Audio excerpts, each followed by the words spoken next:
Welcome to Conversations with Ann Elizabeth, the podcast inspired by my book, I'm a Registered Dietitian, Now What?, where I have the absolute joy to sit back, relax, and have a conversation about nutrition with a variety of people who share their personal story of passion and purpose, especially registered dietitians. My conversation today is with boss babe and product entrepreneur, Sara Gotch.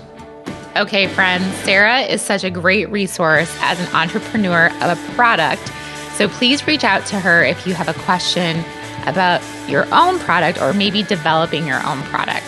But I also want you to give her dip mixes a try. I really do love them. It completely changes the flavor of Greek yogurt to taste more like a dip mix. Her company, Gnarly Pepper, creates custom blends like veggie and an onion powder that pair with any of your favorite Greek yogurts. You can use full fat, you can use non-fat.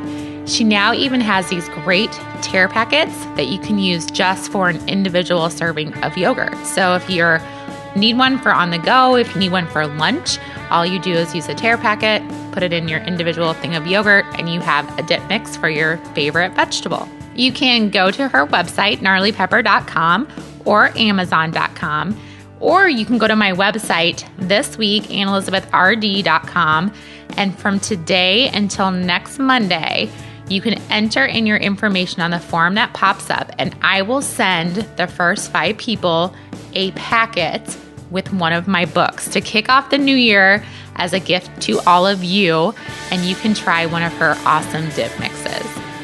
It is a blast to connect with new people through friends that you meet along the way, and this is exactly how I met Sara.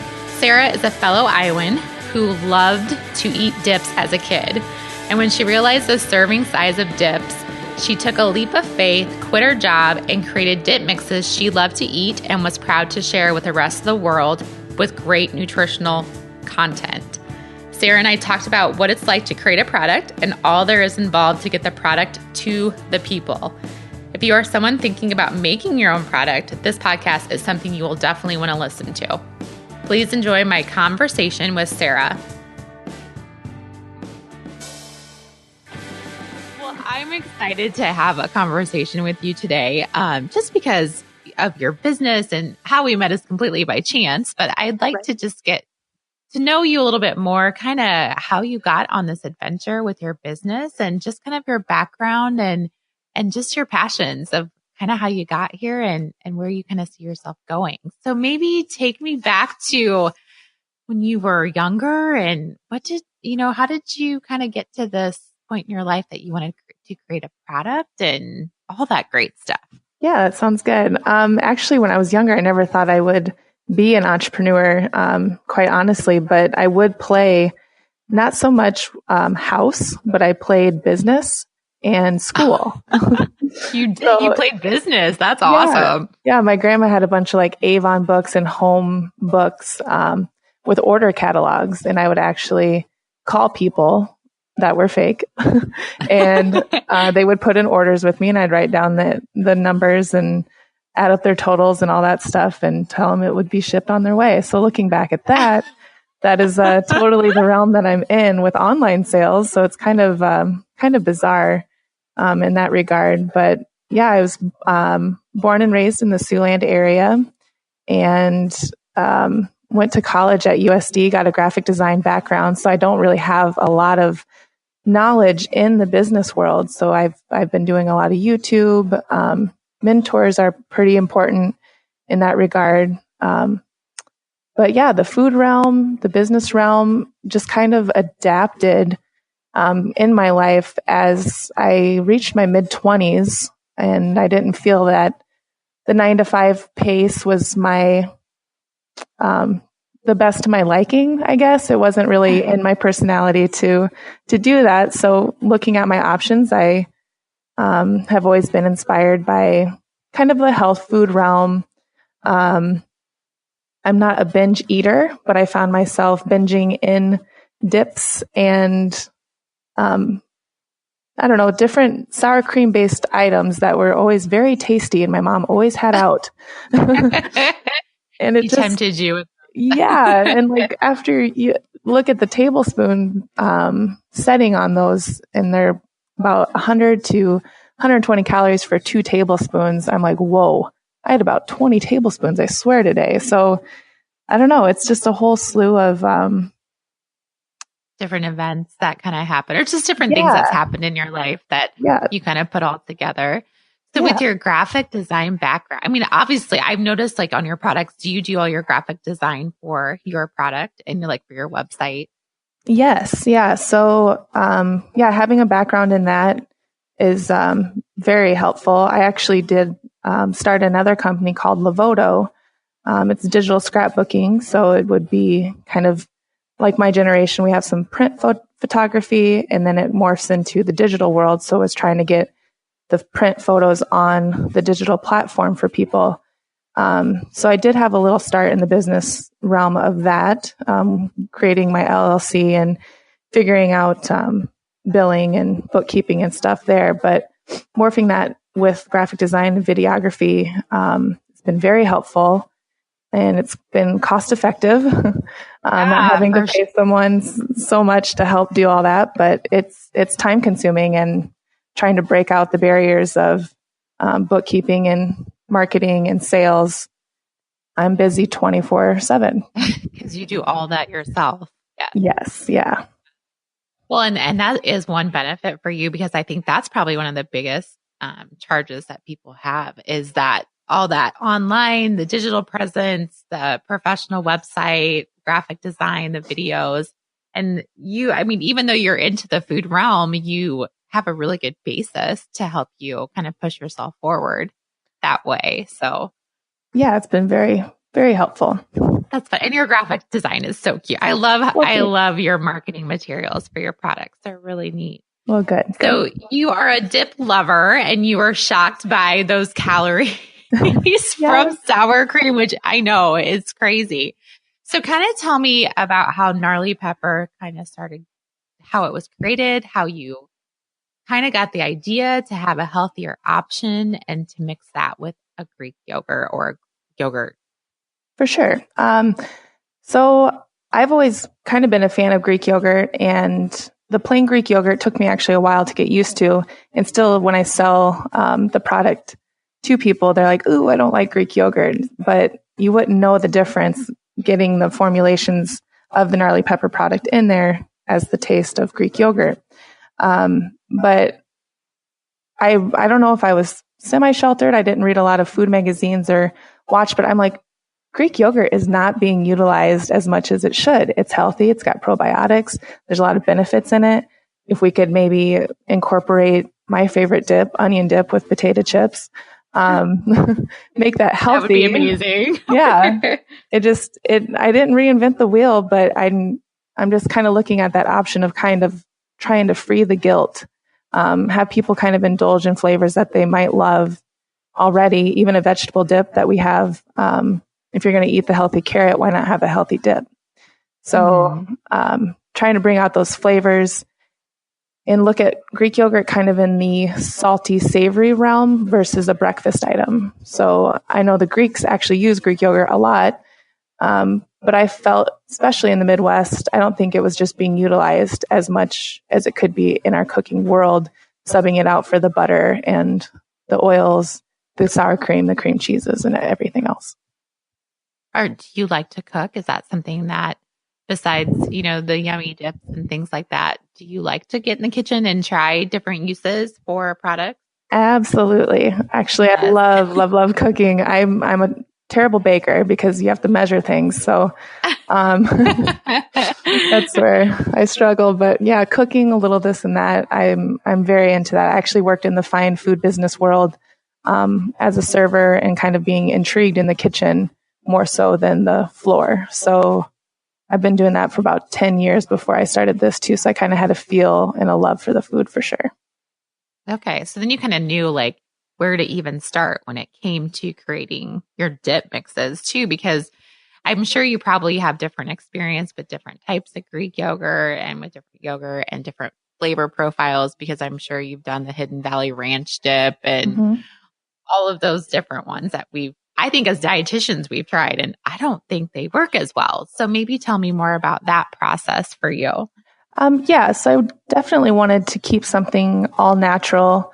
And within my products, there are dehydrated vegetables and salts. And people might argue that there's a lot of sodium, but once it's dispersed amongst the Greek yogurt, it's still a way healthier option. So looking at the ranch packets and different ones, there's a lot of products in there that might be all natural. And my Like Mayo actually has a couple of those in there, which I'm not proud of, but the factories have to do what they have to do to keep your product good too. But yeah, certainly starting out, I was using Chobani yogurt, and now I'm teaming up with a lot of local products. Supernatural's yogurt in Iowa has actually been a great yogurt company to work with. And I started making my own Greek yogurt because I was sampling so much that I was spending so much money. It was way more efficient for me to make my own, which was a process in itself, and it tastes amazing. So, oh my gosh, you make your own Greek yogurt? Yes, but it's so hard because I think it tastes better than the store-bought stuff. So therefore, when I would sample it, people were like, oh my God, this is so good. And then they'd go home and make their own, and like, this doesn't taste the same. So I was kind of... That's hard. Yeah. So I still had to use the other yogurts as a sampling choice, but yeah. Yeah, I probably wouldn't make Greek yogurt. So good for you for doing that. It's a process. Most people wouldn't probably do that, but No. that's interesting how, just trial and error basically is what you did. So maybe I think as for like my listeners who are, into food, into health and nutrition and entrepreneurs, if you're trying to create a product, how difficult is that to do? I mean, it's like, where do you even begin? Yes. I drug my feet for a couple of months, quite honestly, because I didn't know where to start.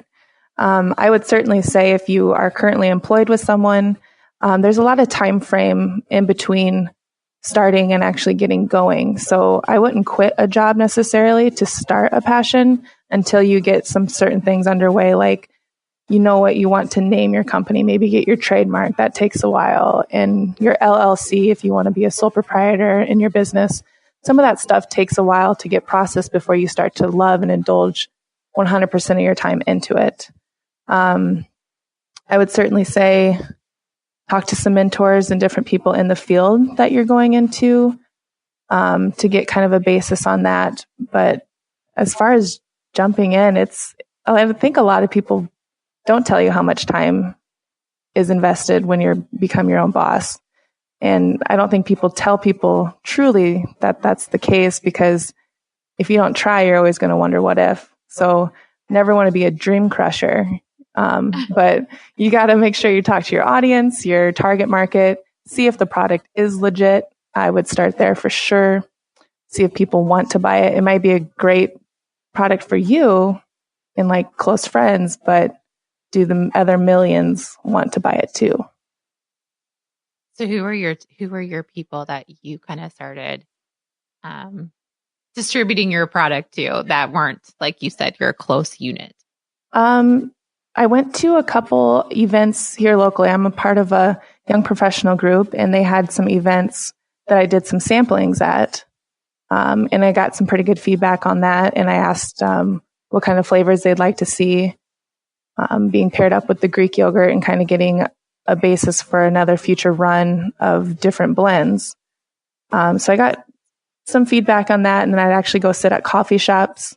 If some ladies were waiting for coffee or something, I'd go up to them and be like, hey, if you have a few minutes here, I have a product, because I am mostly targeted towards women, middle-aged, I suppose. But I certainly don't want to tear away from the gentleman's side at all. Mm-hmm. But yeah, just getting out there, it's nerve-wracking. But once you get like 3 down, it's like a breeze. I was going to say that would be kind of difficult to I think I like your idea of maybe joining a young professional group or some groups in your community that you could get some feedback from other maybe business owners or entrepreneurs themselves. Yeah. I never would have thought of a coffee shop.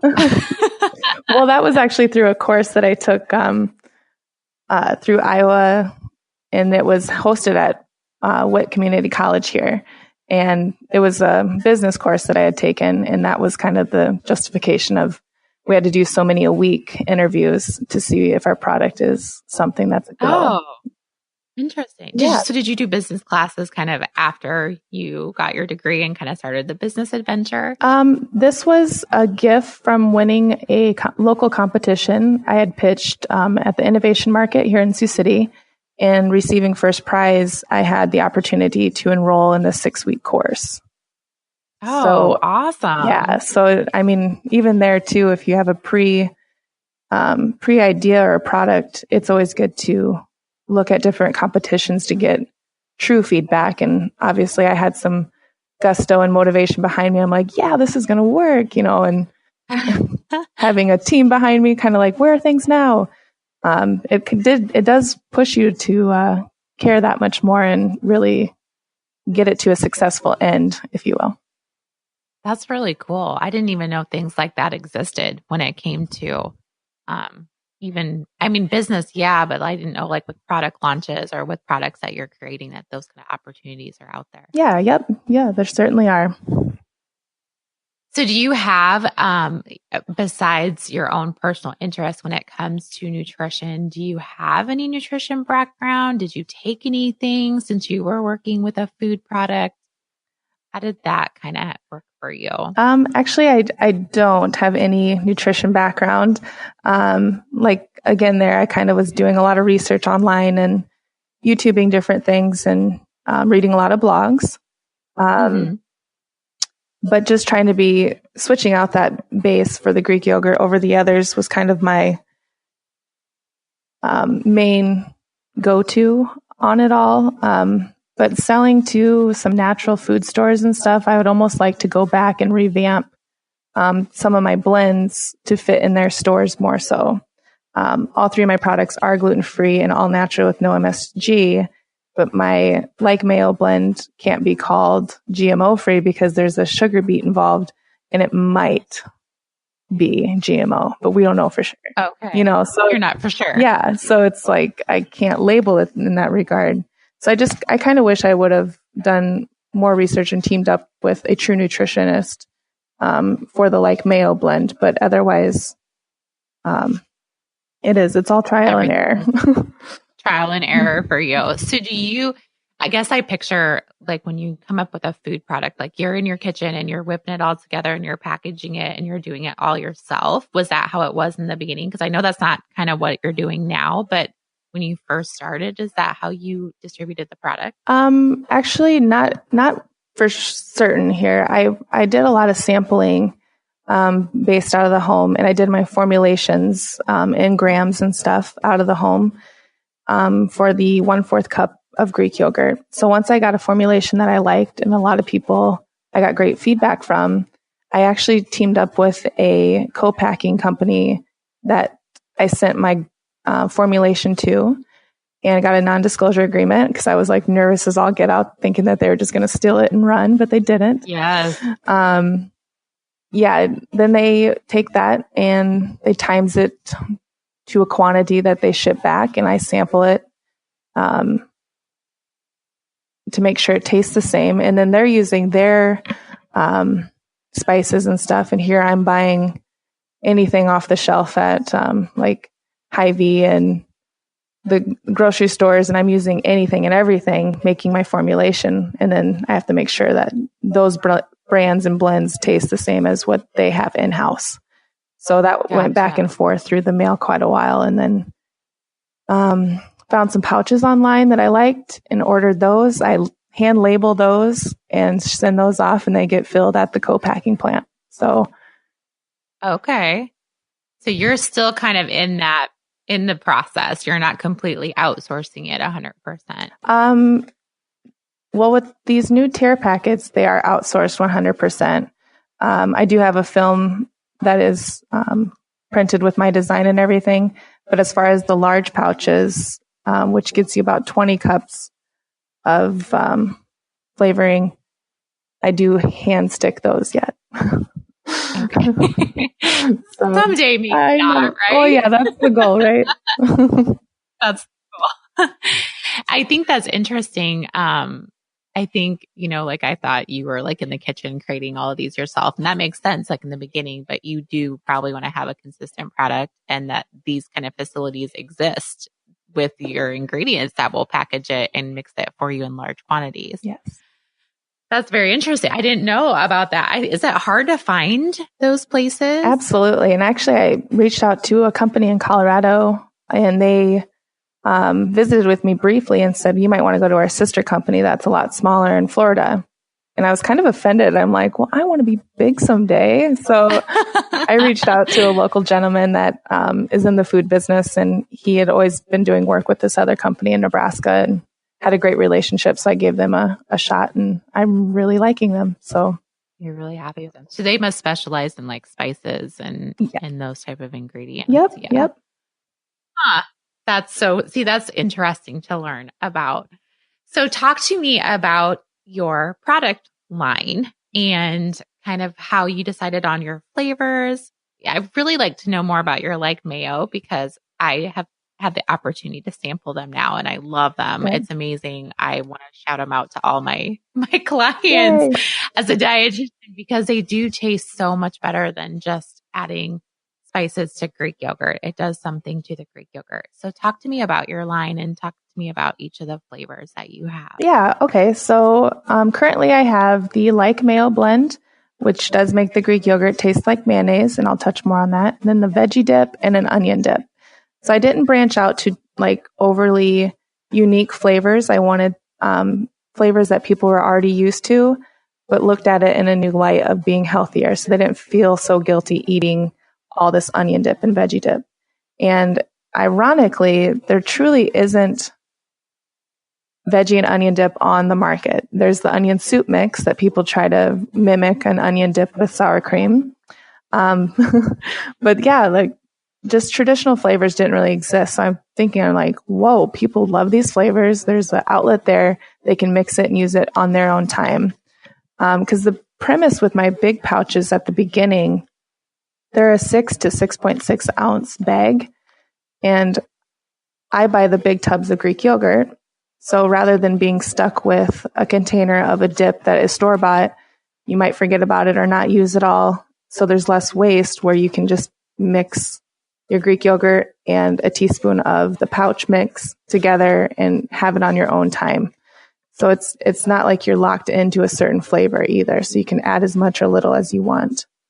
But yeah, certainly with the like mayo, it saves you about 1,200 calories per cup. So there's less sodium. There's a touch of sugar, but it's less than 1 gram. So you're looking at a great, healthier option. And there's a little bit of the vinegar taste and the mustards. Anything that you would find truly in mayonnaise is found in the like mayo powder blend.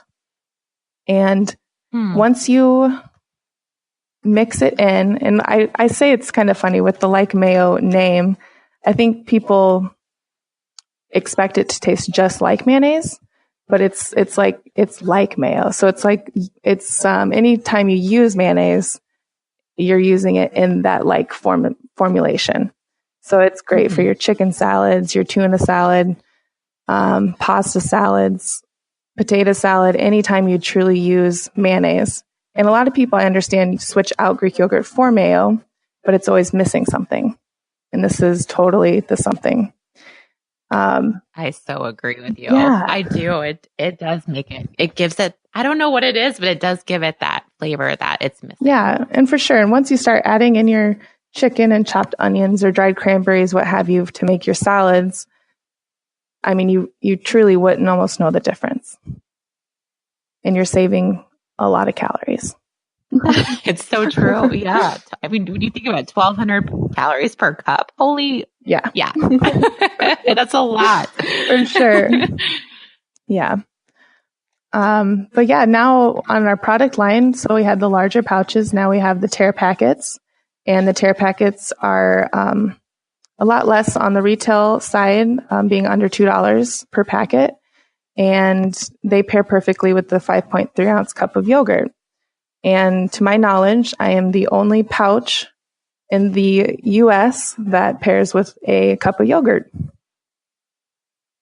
That is really cool. Yeah.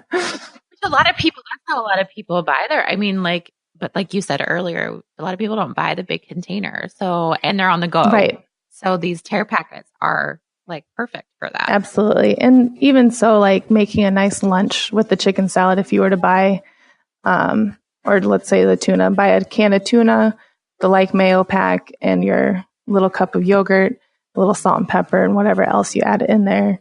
It makes it super convenient. No measuring cups, no teaspoons. You just go to town.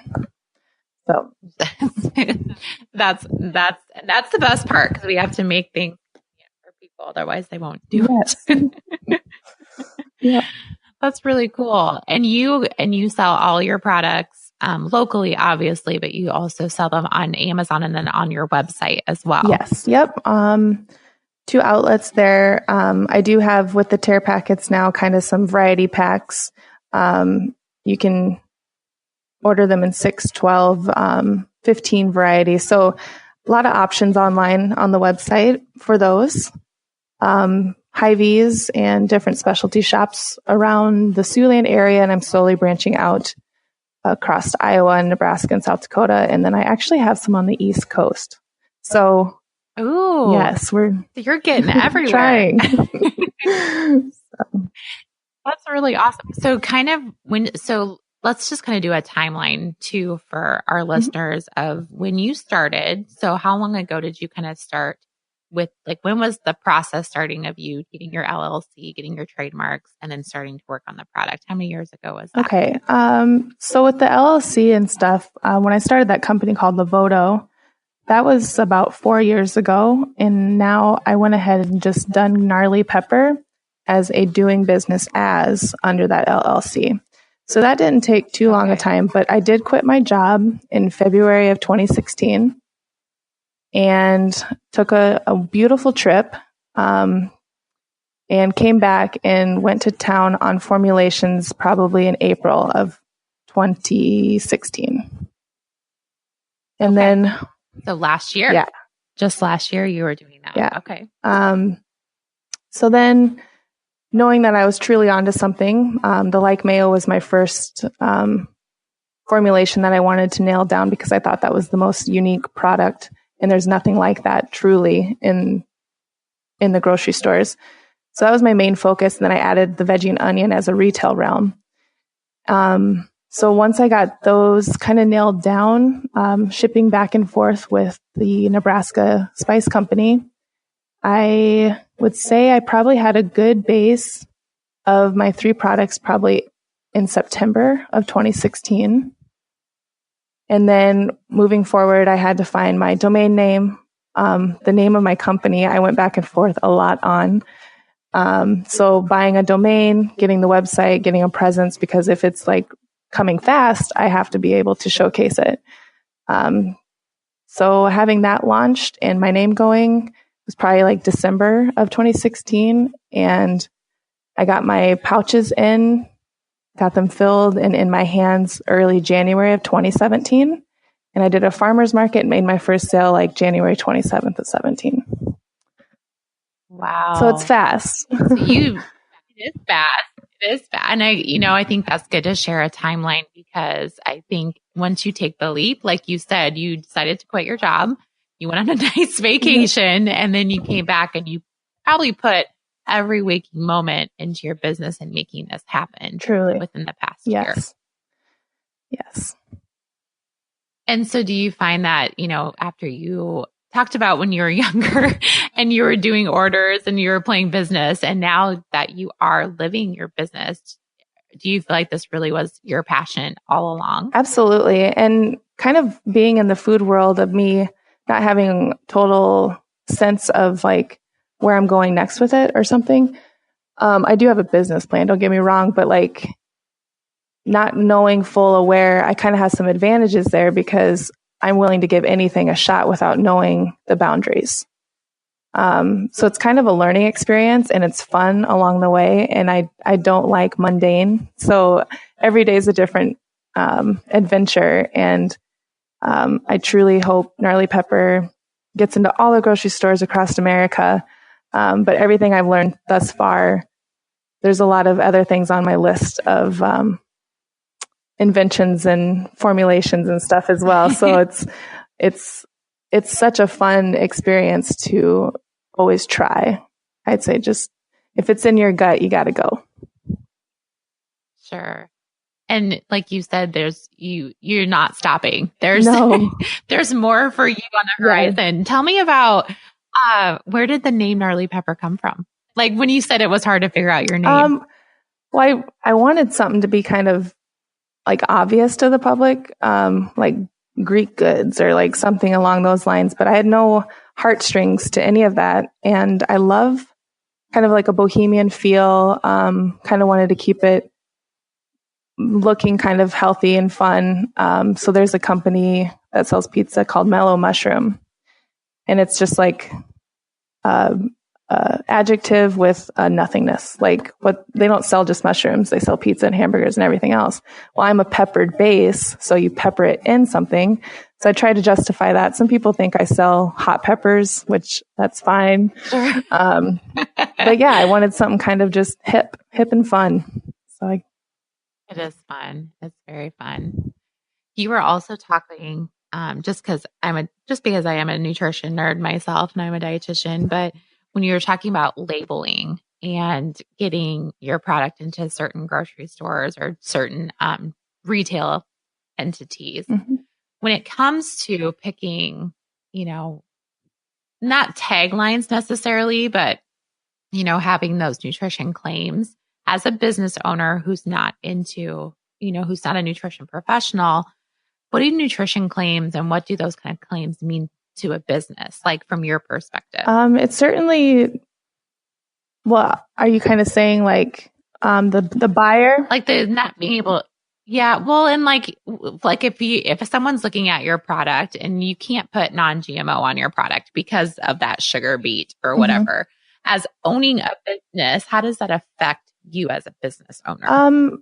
Well, I kind of overall with the nutrition side, I know I wouldn't want to like say certain things are trending, but I would never want to confuse a customer kind of to begin with.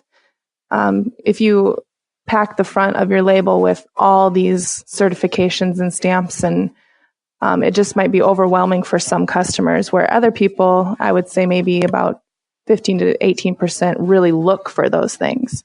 So I wouldn't want to lose out on the other percent by just being interested in the product. So I wouldn't say it's hurting me completely, being able to put as many stamps and claims and certifications on here.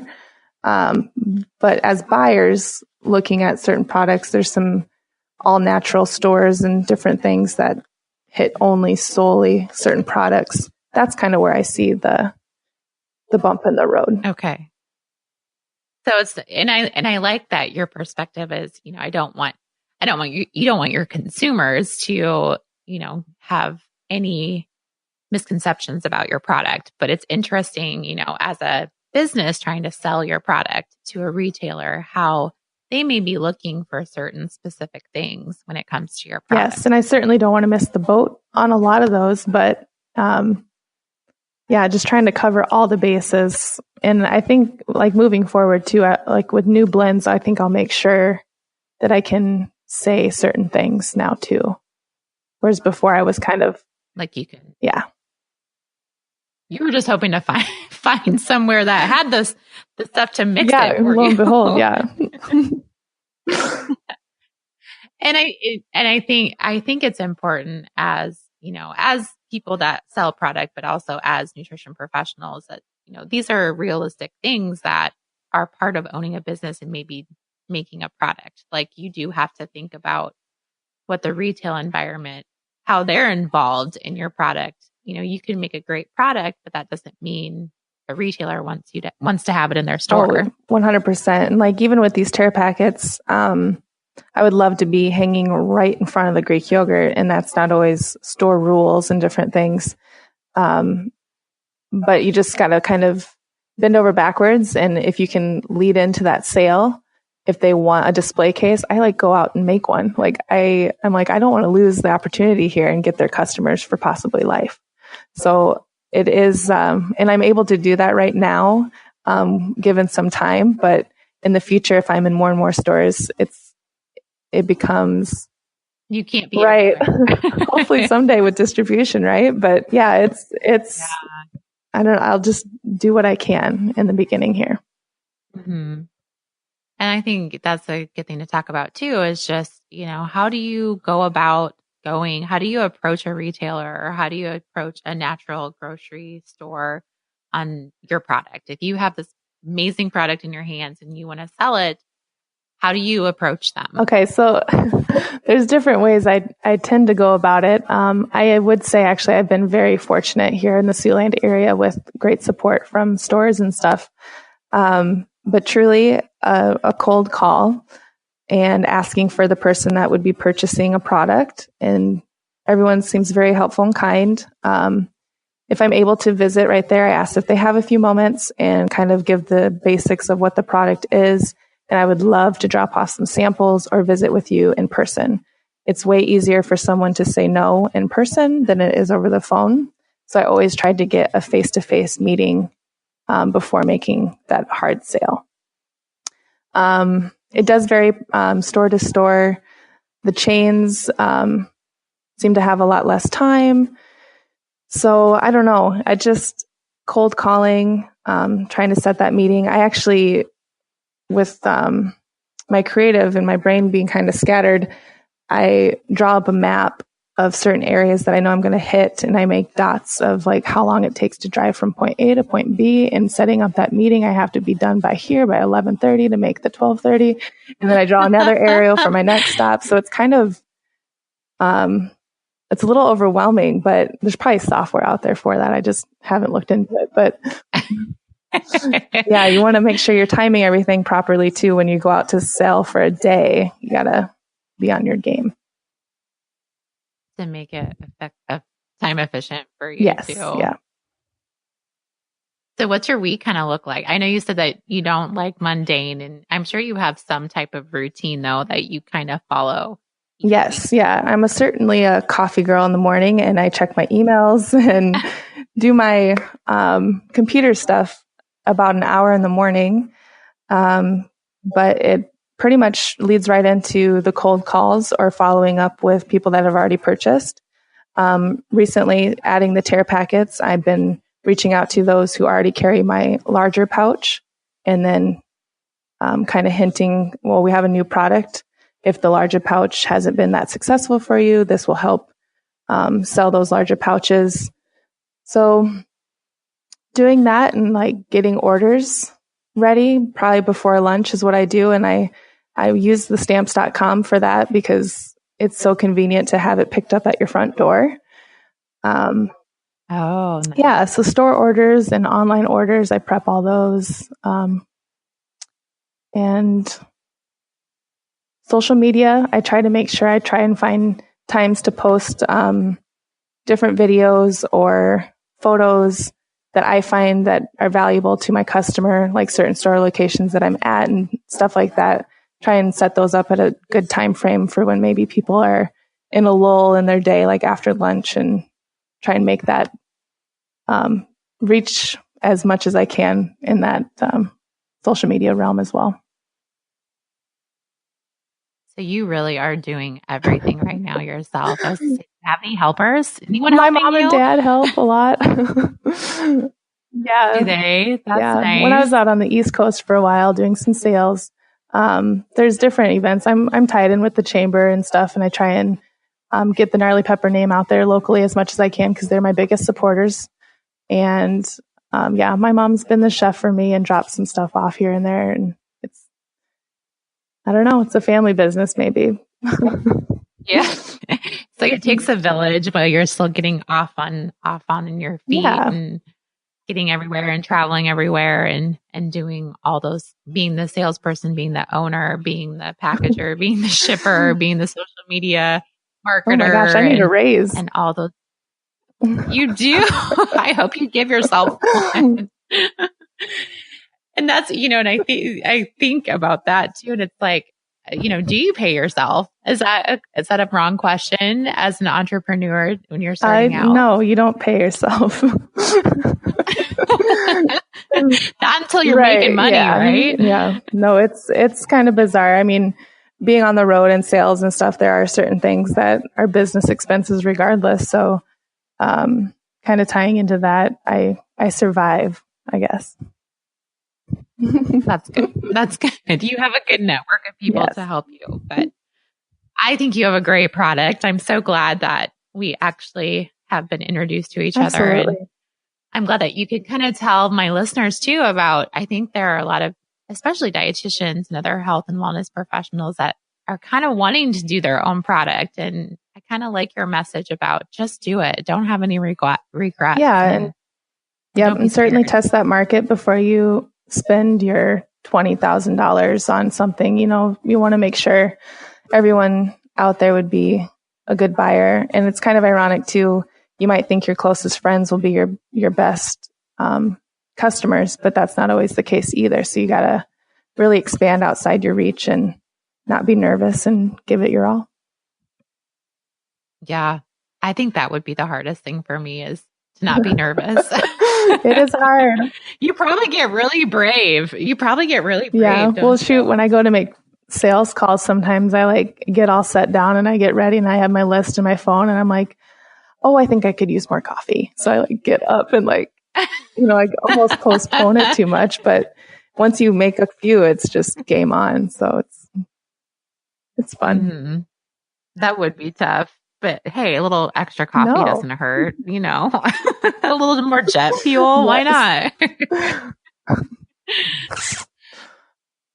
So, and you said, you're excited about the future. And I know I don't want you to tell me what you have planned, but you have a business plan and you have other plans. And do you think that's a really big, important part about being an entrepreneur is making sure that you do have kind of that set? Absolutely. My next big move would be to add a couple new flavors. And my fiance all the time says, you've only been doing this for a year. If people want a new flavor that badly, that means it's a good problem to have. And, I won't say what flavors possibly, but, it's always comes down to kind of money. So I just came out with these tear packets, which was the biggest venture of the end of my 2017 year. I was so stoked about these. I actually started working on them in May and I just got my hands on them the beginning of December. So that's been a labor of love. Oh my gosh. Yeah. And, looking in the future too, there's some certain items that I think I could maybe pair up, with the Greek yogurt container and stuff. And, I don't know, it keeps that mundane day-to-day thing away from me. So I like having my brain go out of its way and trying coming up with different things and solving problems, even just within my own company. And I think that's good because I think as entrepreneurs, your passion will always keep you thinking about what's next. And it'll be exciting to see what you come out with next. I'm excited myself because I like all your other stuff. So I'm sure it'll be delicious. Wonderful. It will be. When I do have to ask, besides your homemade Greek yogurt, what's your favorite Greek yogurt that you like to work with the most? I would say that Supernaturals, Kelowna. Kelowna. They're, it's a little thicker based. Tastes really great with my blends. And like I said too, they're a friendly company that it's like a local base. So if I can promote local, I would hope people can support local kind of thing. So. Sure. And for maybe the listeners that aren't local in our fabulous state of Iowa, do you have a more of a national brand that you like to work with when it comes to just for people that maybe buy your product and, there are so many Greek yogurts out there. It's like, how do you Chobani, plain Greek yogurt. Yep. The full fat or non-fat, work really, really well with the Gnarly Pepper. I was going to ask if you preferred the full fat or if you prefer like a 0 or a 2%. I traditionally do the non-fat for samplings just to showcase if people want that non-fat option. But when I even made my own Greek yogurt, it's full fat to the brim. So it's like, I know it tastes better to have the full fat. Yeah, but even so, full fat's way less than the sour cream and cream cheese and all that too. So you're not missing the boat if you choose the full fat.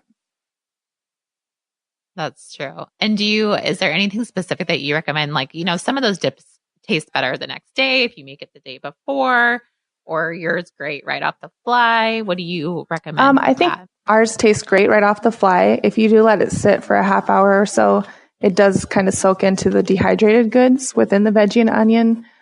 Mayo is ready to rock and roll immediately. But of course, if they sit, they'll flavor through a little bit more. So it's up to you. And I do want to mention all three flavors together kind of mimic a ranch. So if you add a little of the mayo, the veggie and onion, it resembles that ranch flavor for your kiddos or whatever. If they need to eat their veggies, you have your healthy option for sure. Sure. That's a really good point. Or maybe just people that don't like veggies at all. That would be a great way to get them to eat their veggies. I'm going to sample your products I have a diabetes prevention class I teach. So you are on the docket to sample in one of our classes. That's so wonderful. Excited. Thank you. Yeah. Yeah. Because they're tough cookies and they don't like vegetables. Oh, goodness. So I want to help them like vegetables. Gnarly pepper is the way to go. Yes, absolutely. Well, we have to give little Adrian a little shout out for introducing us. She was our conduit to this happening. And I just really appreciate you sharing just your story of being an entrepreneur and how you came up with a product. And also, I will link all of your contact information as well as your website and where people can buy your product as well. And your YouTube, because you have some good videos. Yes. Too, so we will do that. But I do have a few fun questions for you. Besides, since you like food, I do have to ask some food questions. So, what is your favorite food? Oh gosh, I think probably anything Mexican. I like tacos and chips and salsa. And that's kind of why I got onto the Greek yogurt kick, because I would add too much Tabasco sauce to my life that I had to cool it down with something. So yeah, that's kind of where I became semi-infatuated with plain Greek yogurt. So you would just add that to offset your Tabasco Pretty mania. Much. That's seriously not a lie. I like that you didn't cut back on the Tabasco. You just found another vehicle to make it less spicy. You're a true foodie if you do that. Do you have a favorite beverage or a favorite drink? I would say, I'm a big water person, so I think just lemon water is probably my favorite drink. That sounds so lame. But I go for coffee. I like fun coffees, and I do the press for those, and it kind of makes me feel like I'm in London or something. Oh, you do the press. Good for you. I don't have patience. Well, I got all morning, remember? That's true. And you like ways to kind of not have to do tasks on occasion. That helps kind of spend those. What kind of fun coffees do you like? Are like different flavors or just different brands? Different brands. Like a lot of the times when I go to the farmers markets and stuff, there's different people there with whole beans and stuff. So I try and support them and get their products. But otherwise, the specialty shops, I like to get the one bags. I don't know if they're like probably a 0.5 ounce type bag, and you just put it right in the press. Oh, sure. So, yeah. I'm a Colombian, pretty much. I like the Colombian coffee. Yeah. Like the Colombian. Good to know. So coffee and water is her jet fuel. So now we know. Yeah. Do you have a favorite scent? Oh, I'm into like beard oil, like the earthy tree, sage, sticks in the wood kind of smells right now. I don't know. That's a good time of year for that. So beard oil? I don't. What is that? I've well, my never heard of fiance that wears before. this beard oil that smells really kind of earthy, evergreen kind of hint to it. Well, no wonder you like it, because this is your fiance and he smells delicious. Yes. Interesting. Good to know. See, they have fancy stuff for beards. Yeah, I had no idea. True. That's true. What brings you joy in life? I would say for sure my family and travel. Like I told you too, like mundane is not really my thing, but I love coming home. So mostly doing the sales and stuff, it brings a lot of joy to my life on getting out and seeing new things, meeting new people. I truly love meeting people, and being out on the road or coast to coast, what have you, coming home is super nice too. So I'm surrounded by joy kind of. I try to do that on my day-to-day basis pretty much. And that probably helps. And that's probably another reason why you like being an entrepreneur too, because you can have all that kind of joy in all different areas of your life. I make my own schedule. So it's pretty nice to even kind of meet up with friends and stuff. If a Thursday strikes a good fun lunch, I can rearrange and make that happen. So I'm not stricken to a certain schedule. It's really nice. Sure. Where's your favorite place that you've traveled to so far? Thailand, by far. I've been there twice. And I want to go a third. Yes. Have you? Yes. And I wouldn't lie if I say I think about it probably every day. Do you really? Do you have like photos kind of like around of you there? And actually one of my favorite places in the world, my friend Ben and I hiked to the top of this hill, and I don't remember the name because it was all in Thai. But I have this wonderful picture, and actually my fiance painted that picture for me for my birthday last year. So, wow. Yeah, I get to see that every day. That's awesome. So you're going to, maybe if we have another conversation and another next year sometime, you'll have different flavors. You'll be to Thailand again, maybe, and who knows? Yes.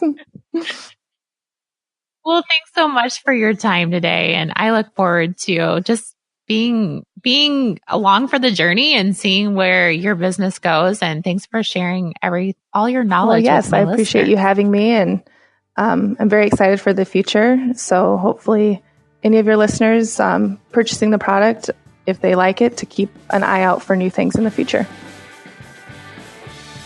Awesome. Yes, thanks you. Sara. I have to thank Sara for getting so personal about starting her own business and developing a product. I think many dietitians and even other health professionals have pondered creating a product of their own, and there's a lot of work that goes into it. I was very inspired by how fast she got the ball rolling after she quit her job, but that's exactly what an entrepreneur has to do. They have to hustle. Go follow her on social media. Go to the Gnarly Pepper YouTube channel. She has some great videos as well that involve her dip mixes. And since we're talking about Iowa products, I have to share one of my things that I love is Nick Sticks, that was also born and raised in Iowa. And I like to share that with my podcast guests because it's one of the best tasting snack sticks you can find.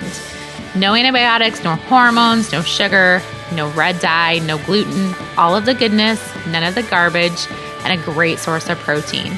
To learn more, go to nicksticks.com. Head on over to annelizabethrd.com where you can read my latest weekly wisdom blog post. I will be sharing my current adventures of 2018 involving travel and food, some workout music that I'm listening to right now as I'm getting into the gym, a really delicious or real deal recipe, or something I love right now. You can also purchase my book, and you can find all of my previous podcast show notes and links to the things we talked about during my great conversations with these amazing people. I would love to connect with you on social media, and you can easily find me on Instagram, Facebook, Twitter, and Pinterest too at AnnElizabethRD. Remember to be great always, find the joy in each day, and to start a conversation that truly matters.